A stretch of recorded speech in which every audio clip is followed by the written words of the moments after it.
Hello there, this is Welsh ASMR 82. Hey, how you doing? So on this ASMR football or soccer channel, we've been looking at the Women's World Cup.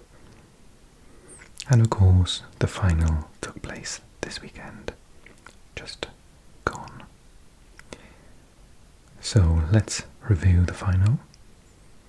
Let's talk about the performances of the players on each team, the tactics, the managers, and the fallout afterwards. Quite a lot to get through today, but we'll see how long the video lasts. Okay, so the sixth best team in the world, Spain, beat the fourth best team in the world, England, by 1-0. And the goal scorer, Olga Carmona, the left back. We'll talk about more of that in a second. It was a really, really entertaining game from start to finish. Lots of controversy though. So before we get into it, I just want to say a massive big thank you to Australia and New Zealand for providing us with a top class World Cup. Really, really good from start to finish, and really well organised and run, so well done to them. Okay, so on the day, these were the teams, the starting teams. England, even though Lauren James was back from her suspension. So I was just looking at the player ratings, and they're rated by users of the app, not by sports journalists. And I disagree with absolutely loads of them. So I don't think Cole had much to do in goals. So the fact that she had a better rating than Earps surprised me. I think there was only one save from Lauren James in the second half that I can recall off the top of my head. Olga was player of the match, closely chased by Bonmati, and that is reflected in the results, and also Battier. So those three I agree with. Codina had to go off injured in the second half, but otherwise very good. Hermoso was okay but missed a penalty. Caldente played, she got the assist. She played more in midfield actually, she wasn't that far up front. They left Parayuelo up front to chase on the counter-attack. It sacrificed the fact that she could come off the bench and cause havoc later on in the game against tired legs, because the amount of running that she did was insane. She must have been shattered. But it does mean that she's quite good at holding the ball up and counter-attacking, so that sacrificed her for that. It's worth mentioning that she probably should have been sent off because she got a yellow card for nothing, and then she kicked the ball away. So I definitely saw the referee reach for the pocket and noticed who it was, and then thought, oh no, I'm not going to do that actually. And I think that was a conscious decision by the referee, who was heavily criticised, particularly by England fans. I don't think the referee had a great game. I think she had a tough decision with the penalty. So as for the England team, I do disagree with some of these. I think Millie Bright had a really good game. I actually thought Greenwood did pretty well. Really, really good tackle towards the end of the game when there was a counter-attack on. Earps was probably player of the match, but I don't understand the rating for bronze. Her mistake gave away the goal. She didn't even bother to track back. And then she was horrific during the penalty. They call it the dark arts. I just call it unsportsmanship behaviour. She just went over and was just stood in the way and was fiddling with the ball and all these silly things. I thought it was really bad, particularly when 9 of them are her teammates. And when she was crying at the end, they all went over and consoled her and made sure she was okay. So I thought it was just really unsportsman behaviour. I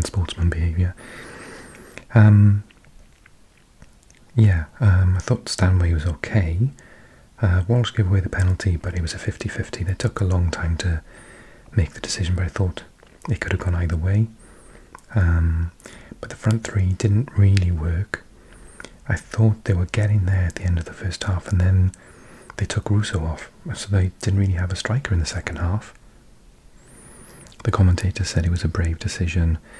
I think it was the wrong decision. I would have kept the three of them. I thought they were going to get there, and I think they made the decision too soon. And then the second half, they barely had any chances on goal at all.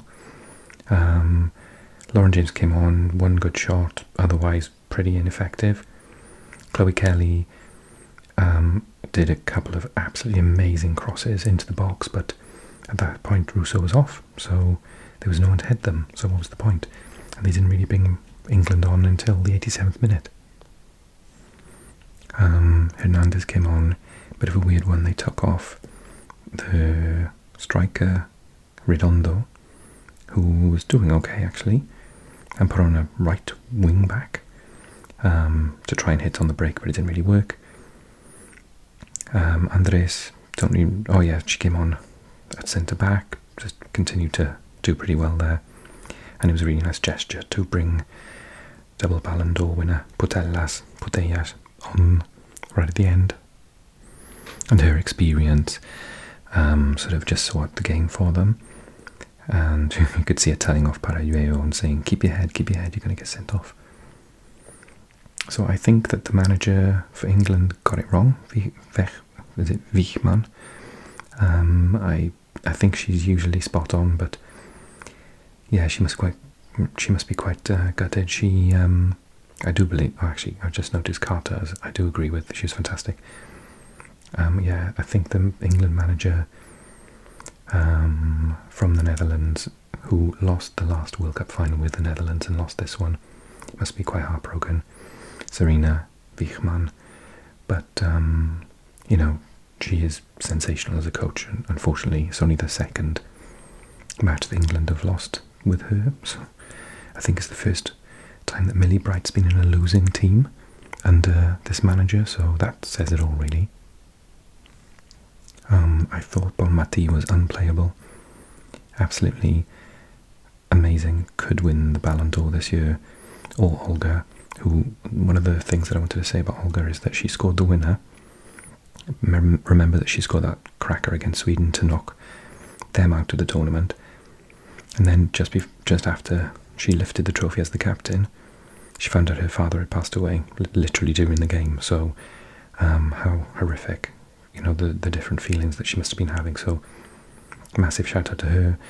She's in the Ballon d'Or list, I believe, as well, as is Parajuelo, as is Earps, who's had it before, right?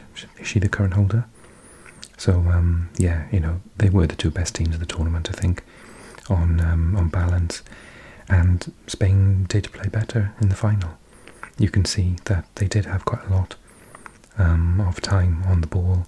They are a possession-based team.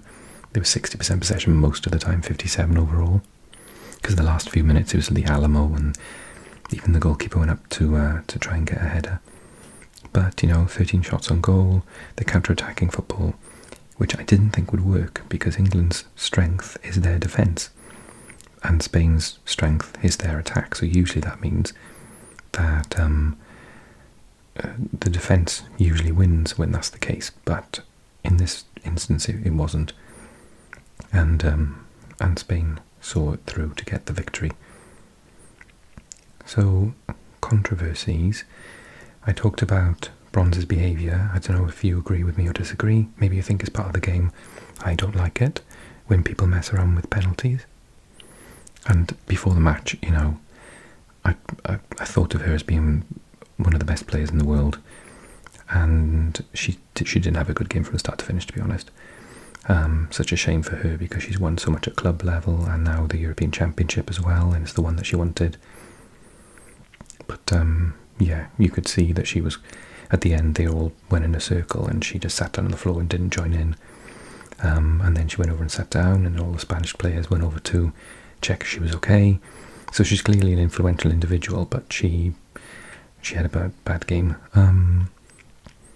What was I going to say? Oh yeah, there was a moment at the end that I was reading about today where Hermoso lifted the trophy, and the president of Spain kissed her, the president of the FA in Spain kissed her on the lips, and Twitter was going crazy about it because Hermoso went on Twitter and said I wasn't comfortable with it, whereas he said, oh, it was just two very close individuals just sharing a very passionate moment. You know, why he felt the need to kiss her on the lips, I don't know, and I don't think that would have happened in the men's final. So, yeah, you know, still a level of inequality, even though the football was absolutely sensational from start to finish. Not just in the whole tournament, but as a spectacle, this game was fantastic. Something like the 4th World Cup final for the women I've watched now, and yeah, they just keep getting better and better, particularly the goalkeeping, which is now getting proper coaches. So the goalkeepers are just absolutely fantastic. Oh yeah, there's the other controversy. The Spanish goalkeeper, this was her 4th cap. So her first cap was the round of 16 knockout, because of the whole Spain thing where the manager apparently at 15, I think they call them in the Spanish press La Quince, the 15 of the team decided that Jorge Vilda wasn't preparing them correctly, wasn't showing them videos, and preparing them against the opposition well enough, so they said, you know, they're getting treated differently, it wouldn't happen in the men's team, so they said, we want you to do something about it. They didn't sack him, but they felt that quite a few of their demands had been met, so they made themselves available again, and only 3 of them actually have returned. I think Bonmati is one of them, but the goalkeeper didn't, so they chose a different goalkeeper in the group stages. And reading between the lines here, I think in the Japan game where they lost 4-0, she got dropped, and then Cole came in for a first cap at international level. So with 4 caps, she's won the World Cup. Her 4th cap, she started the World Cup final. How? And she's not even playing at club level. It's absolutely insane. She's a kid. See how old she is. 22, Barcelona. Yeah, she's not even Barcelona's goalkeeper. Just amazing. Absolutely amazing. So, that's that. I think, for me, player of the tournament's probably going to be either Olga, but it could be a couple of other different people, maybe Bonmati, maybe Earps. And, yeah, let me know in the comment section whether you think that Wiechmann got the tactics wrong, or whether she jumped too quickly. She wanted to get Lauren James on and forced her into a position that she wasn't comfortable in, or took away Russo, which I said before that I thought Russo would score the goal to draw. I said Parajuelo, who hit the post, would get one, and I said Russo would get the other. So yeah, let me know if you agree or disagree. Talk to me about the bronze situation, and yeah, do you think, are you happy? I'm absolutely delighted for Spain, because England arguably didn't need the World Cup as much as Spain did to get the game progressing there, and I think it's going to do Spanish football, particularly, you know, especially for the women, a world of good. It's going to just make a complete difference, because currently it's only really Barcelona and Real Madrid that are leading the line, but I think it's important to get all clubs up to scratch in Spain. It's a country that's so passionate about its football, it's a shock that up until now they hadn't won a single knockout match. So, yeah, I said at the beginning in the preview video that Spain was either going to come bottom of the group or win the entire thing and definitely get to a semi-final, and I predicted it right. I also said that England would be in the final. I did say against the USA though, so I got a couple of things right, which we're all very shocked about, because I'm normally extremely wrong, although I did do one video predicting Argentina to win the World Cup, and then the week before the World Cup I did a second video and changed my mind and said Brazil. So silly me, I should have kept to my first instincts. So yeah, so another Women's World Cup out the way. Thank you Australia, thank you New Zealand, thank you everyone for brilliant viewing, absolutely fantastic from start to finish, and I can't wait for 4 years' time, hopefully Wales will be there. And yeah, thank you so much for watching. Hit that like, subscribe and comment, and join me on Patreon if you'd like to do that as well. Okay, thanks everyone. See you soon. Bye bye bye bye.